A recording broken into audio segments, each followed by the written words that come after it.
Bashers. Dahan-dahan sa pagbitaw ng opinyon dahil di lahat kapareho mo ng sitwasyon. Kung makapagsalita ka, akala mo ikaw ang tama. Pagkakamali ng iba, agad mong pinupuna. Ipopost sa social media tapos pagtawanan pa. Ang tanong, may nakukuha ka ba? Take note, di lahat ng issue kailangan ng opinyon mo. Dahil higit sa lahat, di lahat ng naranasan nila ay naranasan mo. Magkaiba kayo, magkaiba tayo ng kwento. Lahat nagkakamali. Dahil wala namang perpekto, ano pa ba ang kailangan gawin para maging tama sa inyong paningin? Kasi kunting pagkakamali ay inyong ulit-ulitin, pagtawanan at laitin. Tila ba kayo ay perpekto? Na kung makapanghusga, tila ba'y husgado?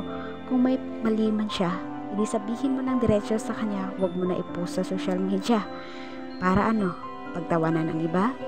Dahil tao lang din sila. Nagkakamali pero natututo gaya mo. Ang gulo na ng mundo nila, kaya wag mo nang dagdagan pa ng storyang nakaka-stress naman talaga.